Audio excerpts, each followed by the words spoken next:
Magandang hapon mga kapalits. Alright, dito tayo sa seawall. Seawall, hindi pala. Seawall. Ngayon, mayroon akong i-share sa inyo mga kaunting kaalaman kasi bago ako nagpalit ng pisa ng motor. Baka ito yung solusyon, ito yung kumbaga pareho tayo ng problema sa motor natin. Baka ito yung solusyon para ma-solve yung mga problema nyo. So yun mga kapalits, panoorin mo to. Baka ganito problema ng motor mo.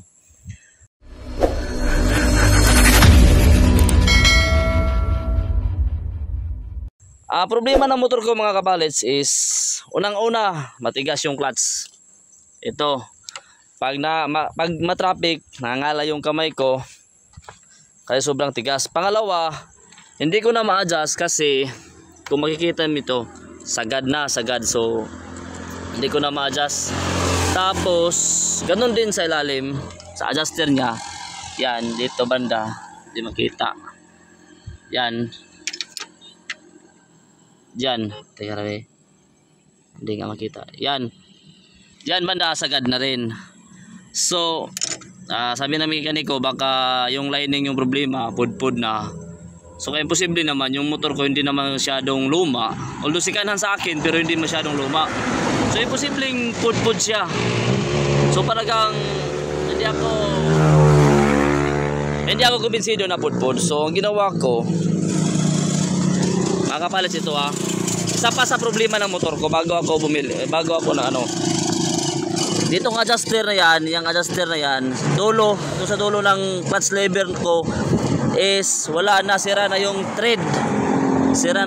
So ngayon, sabi ng mekaniko, kasi full adjust lahat, pati doon sa makina, clutch lever is full adjust.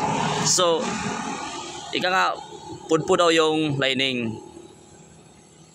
So medyo napanganga ako kasi mahal pa naman, labor at saka pisa.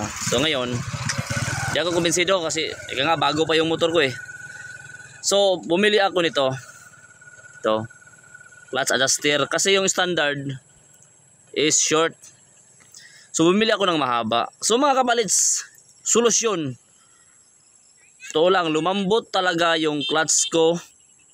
Tapos tingnan nyo yung adjust, diba? Ayan yung adjustment niya malabo. Yung adjustment niya, ayan diba ang haba pa. Bumili kasi ako ng 1 inches, so mahaba nito konti para makapag-adjust tayo ng maayos. Kasi yung sukat ng cable is pareho lang. Supremo din to yung bili ko kasi haba lang ng stock. So bumili ako nito, clutch adjuster na mahaba. Baka ganyan yung problema nyo, huwag muna kayo magpapalit ng lining. Baka okay pa, try nyo muna. Kung problema nyo is sagad na sagad lahat ng adjuster at saka matigas yung clutch, bumili muna kayo nito, mahaba. Kung sa tingin nyo may adjust pa, i-adjust nyo muna. So wag muna kayong basta-basta pumunta ng lining, magpapalit ng lining. Kasi ito yung problema sa akin eh. Ayan, lambot na. Malambot yan, hindi masakit sa kamay. So at saka yung gear ng pagpasok ng gear, okay siya, walang problema. So yun lang mga kapalits, adjuster lang muna sa halagang 15 pesos bago ka mag-desisyon na magpapalit ng lining. So yun muna, 15 pesos lang po ito mga kapalits.